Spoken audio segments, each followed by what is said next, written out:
Welcome again to our channel. Today we are excited to host an amazing guest, James Bizimungu Opio, the rising MMA star who will be representing Rwanda at the PFL Africa semi-finals here in the capital Kigali this weekend. You don't want to miss this.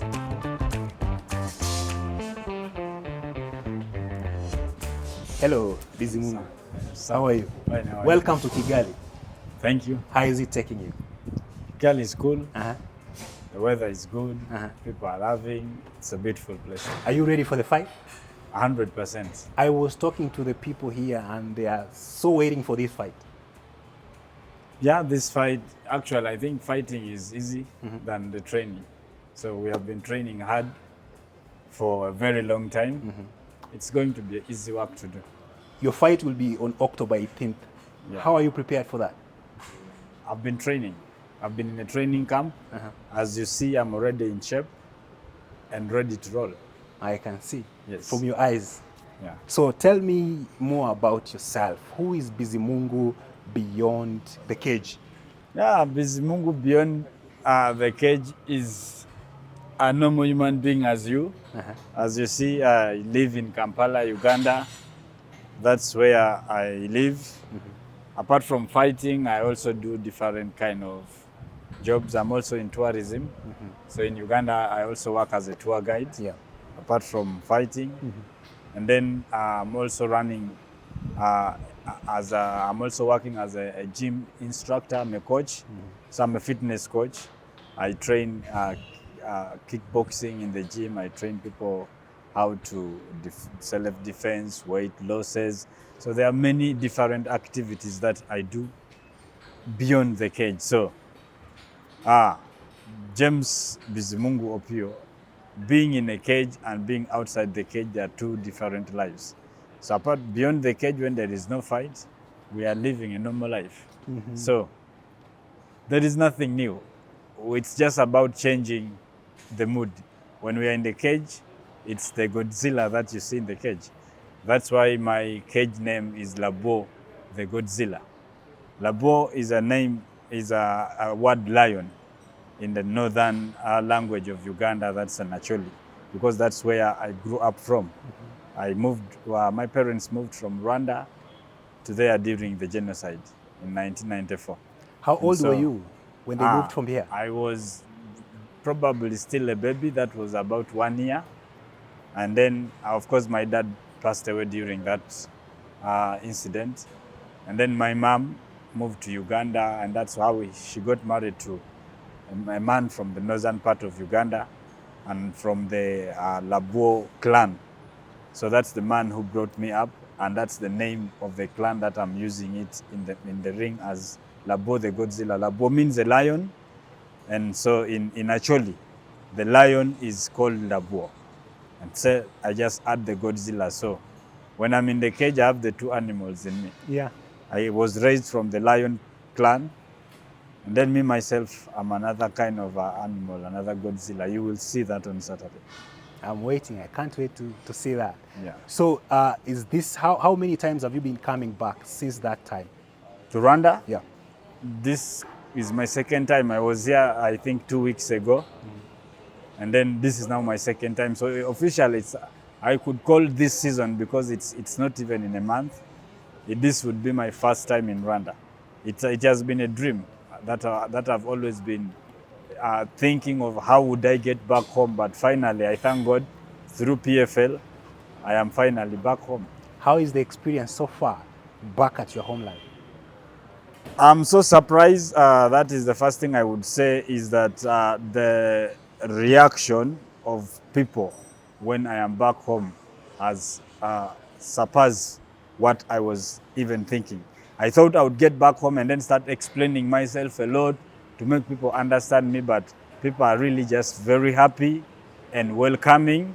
So my home welcoming backstory to Rwanda is really soul touching to me, because people back home here are really so open, and they have really showed me a lot of love and the spirit of just welcome back home. So I'm really feeling at home. And obviously you can't wait for that day for them to cheer you up. Yeah, I can't wait. I can't wait to raise the Rwandan flag up. And your opponent is equally strong. Yeah, he's equally strong. That's what we would say. But he's calling himself the monster. He's calling himself the monster king. I'm a monster killer. So Godzilla, if you bring a monster in front of the Godzilla, then you're going to see something different. Apart from just talking, we are prepared for this fight. And I am confident 100%. So there are several fights you have fought in the past. Yes. How is this one different? I would say this fight, I am fit more than any other fight that I've fought. I've fought different fights and I've been winning my fights with KO, first round, second round. So, and I feel in this fight it's going to be beyond because I've trained a lot in this fight than even my past fights. And in all my fights, during my training camp, we are always improving. So that's why I'm telling my fans and people out there that this time, if you've ever watched my fights, this is another story. And I know most people think we always fight the same. No, this time it's another story. Different. It's a different story. We want to hear more from you. We want to see what you can do. Great.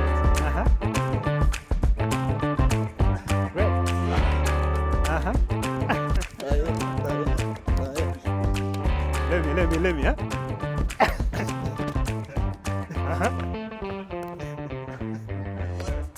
So James, you nearly knocked me down here. I think if I can improve on my skills, I can be like you. Yeah, anyway, with fighting, we always have a saying that champions are not born, but they are made. So anyone can be shaped and be made, turned into a champion. You can train and become one. You are now my new bestie. Yeah. I hope I can improve my skills. Yeah, you can. Yes. So coming back to our interview, when first you decided or heard you were going to represent Rwanda in this competition, what was the feeling? Yeah, actually, when I heard I was coming to Rwanda for the PFL fight, I was the happiest because ever since I was born in Rwanda, and then when my parents moved away from Rwanda, moved to Uganda, I've never come back to Rwanda. So when I heard PFL is coming to Rwanda and I have an opportunity to represent Rwanda, I was so excited. I was like, okay, probably this is the dream that is coming true. I've been longing to get home, but probably I thank God this time I am getting home and fighting at one of the biggest global stage, which is PFL. So in other words, I would say in this season, it's a testimony that I would stand to say that God has used one stone to kill two birds for me. I'm coming back home, and at the same time, I am participating in one of the biggest global stage of which is PFL. So I feel good and happy for that. That is very interesting, James.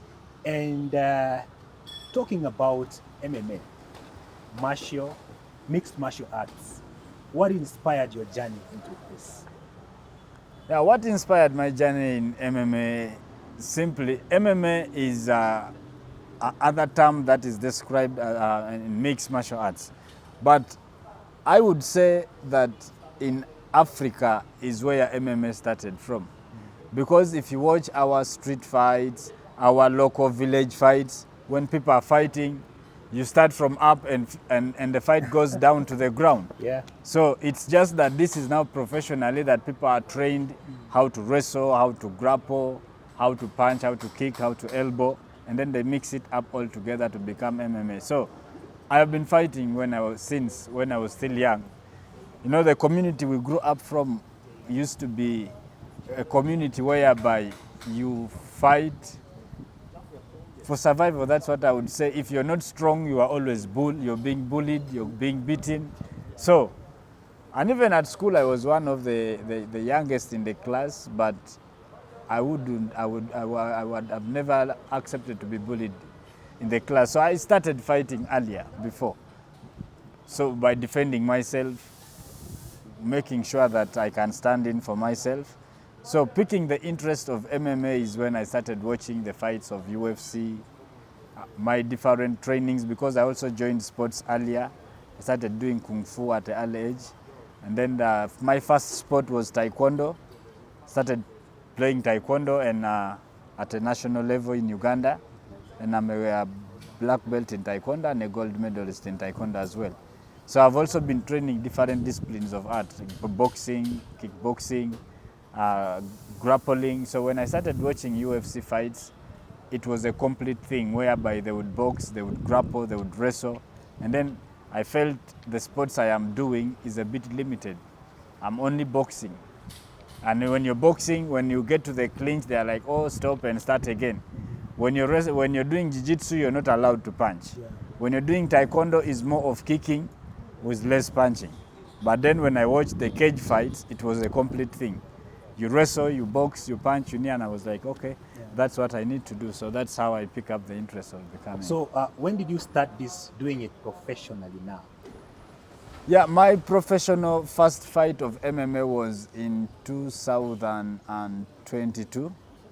Yeah.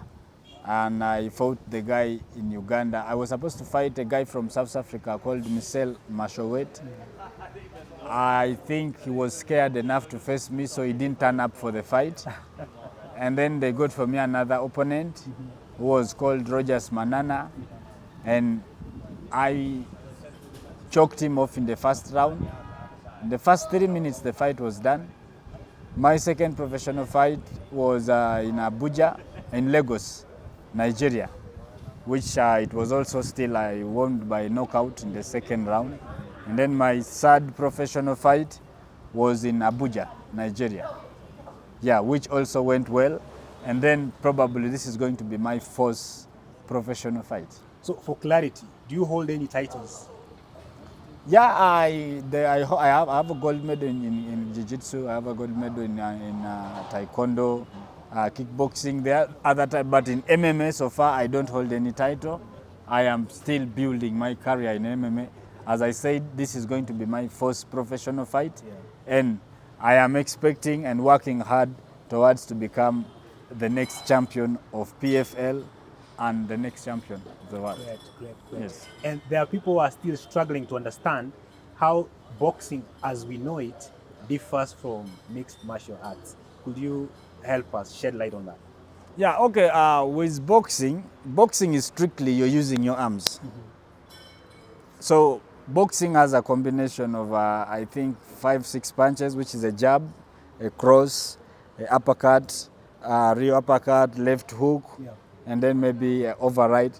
Those combinations are what forms it to become a boxing. Where the people, if you see boxing fights, they're only going for the punches. You're not allowed to use your legs, not allowed to use your elbows. You're not allowed to hold your opponent. When you're fighting and you hold your opponent in boxing, they tell you to stop and start again. So the difference between boxing and MMA, in MMA, you're allowed to punch, you're allowed to use your elbow, you're allowed to strike with your knee, you're allowed to kick, you're allowed to shoot and lift someone and pound them down and hit them from the ground. So the difference between boxing and MMA is all-round game. Everything is allowed. Boxing is limited. You're only using your hands. It is definitely an interesting sport. Yes. So did you have like any role models, people who inspired you to get into this? You could talk about? Yeah, of course.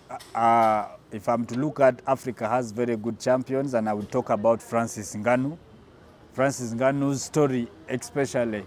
Every time I go back to Francis Ngannou's stories, that inspires me back to say that if Francis Ngannou made it, then James Bizimungu Opio will also make it.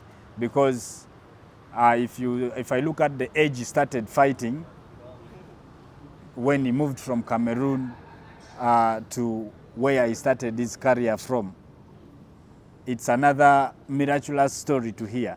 So Francis Ngannou is one of my icons that I'm looking at, and he's one of the PFL champions right now in heavyweight. Yes. So apart from Francis Ngannou, one other guy that I always look at his movements and I like how he fights is Ilia Topuria in UFC. He's one of the very good fighters. So, and then there are very many fighters in Dagestani and and John Jones is also one of the good fighters that I always love watching his fights and learning from them. So there are very many fighters that I would really look up to, who inspire me to really be in this sport. Great. And training for such highly competitive sports takes a lot of sacrifice. What are some of the sacrifices? What have you given up to focus on this game? Yeah, there is a lot of sacrifices. I would say we would also do any other different kind of businesses work. I've been in tourism in Uganda, and the tourism industry was not that doing bad, but I had to sacrifice that because this is the sports I love to do. So that's one of the biggest sacrifices I had to do away with. There are a lot of job opportunities that I would also get, but I see it's not driving towards my dream and my goal of becoming a world champion. So I had to let them go all and focus on the training to make sure that I follow my dream and become one day what I expect to be. Sharpening a craft also takes a lot of time and there are many challenges. Have you ever felt like quitting, and what made you stay? 100%, we are all humans. So sometimes the training is so hard, the challenges. Apart from training, there are a lot of challenges that fighters face, because at my level, right now I have nothing like any sponsorship. I have no sponsor who is sponsoring my training or what. I'm doing everything for myself. I'm paying for my camp. Wherever I am training, I'm paying for my training camp by myself. Yes. I'm paying for all the coaches who are training me by myself. So that's another big challenge that I would face, that you're not working anywhere to generate money, but again you need money to sustain you during the training camp, during everything. So sometimes that is another big challenge that gives me a thinking. I'm like, why don't I just give up maybe and look for something else to do that can help me generate money? But what keeps me pushing and going on is that dream of becoming a champion. And I'm like, no, there are very many African champions who have made it. And I believe they have a lot of challenges that they have been going through, but they made it through it. So that keeps me going. And I said, no, this is not the right time to give up. One day it will pay off. Yeah. Definitely the future looks bright. Yeah. And this October 18th, I think, will be a defining moment for you. Your opponent, Isaac Omeda, is one of your guys from Uganda. You know him. How have you prepared for this, beyond what you told me there? Yeah, Isaac Omeda is one of good fighters from Uganda. He's really good at his level.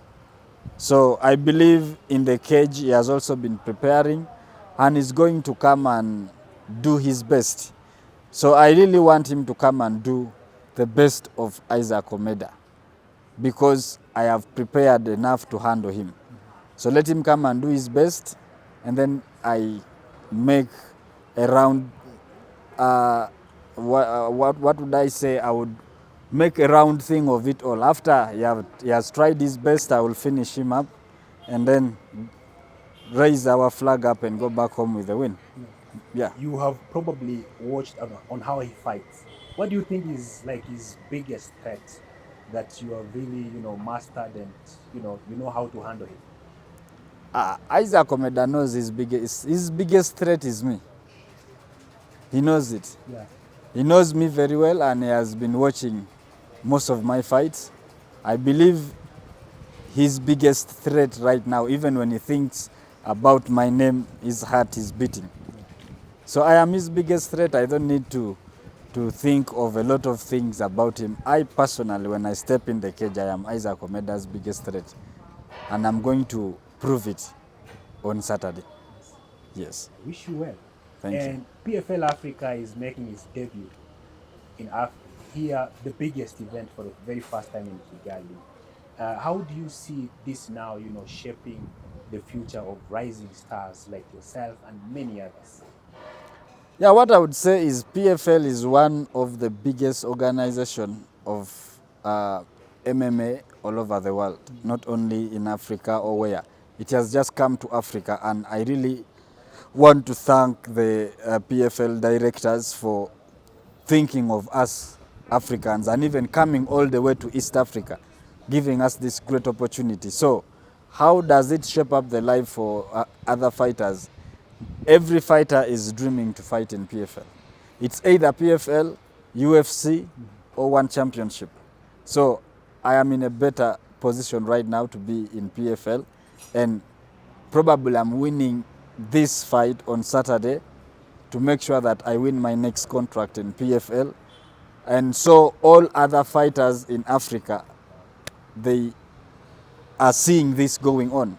These promotions are really giving more vibes in the gyms. And I want to tell you, I'm connecting with friends in Kenya, in West Africa. Everyone, most people are in my DM, they're like, congratulations, bro. Because if they just see you on PFL, they're like, yeah, you are making it. So it's impacting a lot. Our fellow fighters who are seeing us already in a PFL platform are also working hard to get to the PFL. So thanks to the PFL to come to Africa. Yes. And PFL coming to Rwanda is a big deal, no doubt about that. So what do you admire most about this country? The cleanness, that's number one. Rwanda is a very clean city. I think out of all the cities I've traveled in Africa, I've had fights in Nigeria and where Rwanda is the most cleanest city, I would say, in Africa. And then what I admire most in Rwanda is the peace. The peace environment in Rwanda is so cool. When you're walking in the streets of Rwanda, you don't need to hold your phone so tight. Like in many other places. There are many places when you're walking with your phone, it has to be so tight in your hand, or it has to be very far in the bag or in the pocket. In Rwanda, you walk so freely. One other thing, I always drive. I've been driving in different countries. But one thing I really appreciate about Rwandan drivers and the laws in Rwanda is the zebra crossing law. When you step into the zebra crossing, all the motorbikes, all the cars will stop. In other countries, they can even knock you on the zebra crossing. Though it's not allowed in the law, but people are just close. So Rwanda is a very peaceful country, very clean, and I believe most citizens in Rwanda are law-abiding citizens. So if you get to Rwanda when you're not a law-abiding citizen, automatically you have to change and become one. Yeah, that's one thing I admire about Rwanda. Definitely, and it's inspiring other countries to adopt some of the measures that have been made in this country. Like you said, the zebra crossing. Many people, when they come here, actually, they are surprised. They are surprised if this is actually happening, considering everything where the country has come from. It's a big milestone. Then there are the sports facilities that we see around. BK Arena, I guess you have been there, you have seen it. Then today we are at Zaria Court here, thanks to Masai Ujiri, President Kagame, and all the partnerships, the great things, the beautiful places here. How do you see now, these investments supporting athletes like you to become and achieve your dreams?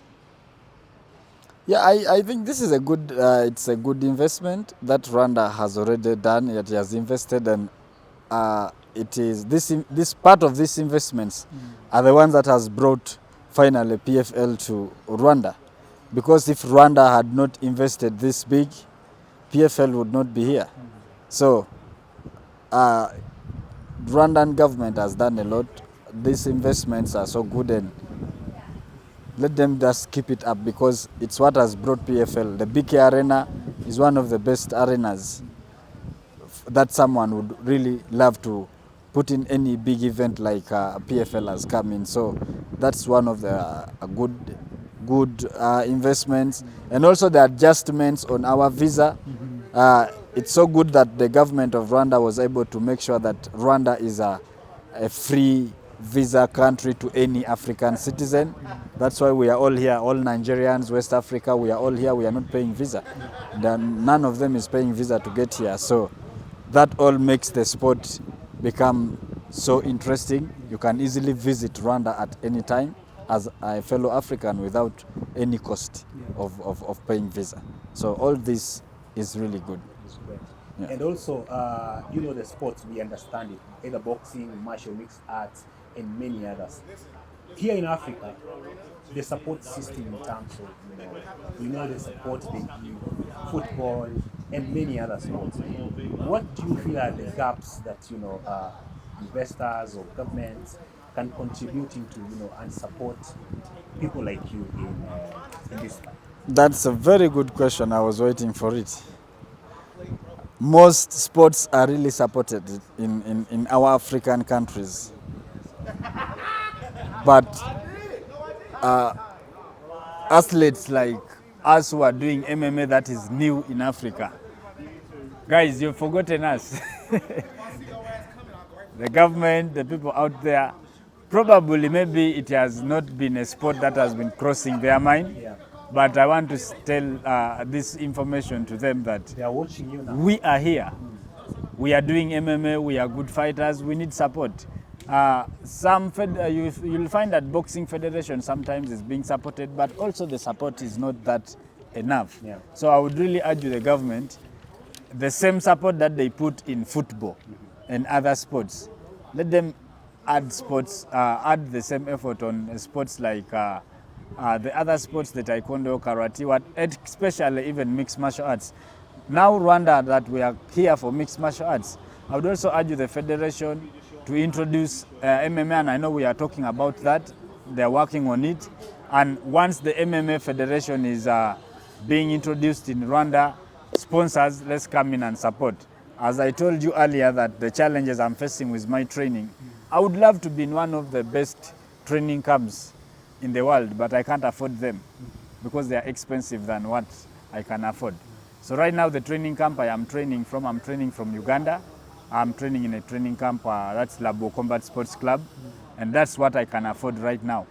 But I would love to go and train in a better camp than that, so my dream can come true. So sponsors outside there, I am kindly requesting you to come in and support me so I can become that #1 champion that I'm dreaming to be. And if you support me, I promise I will raise the Rwandan flag to the top.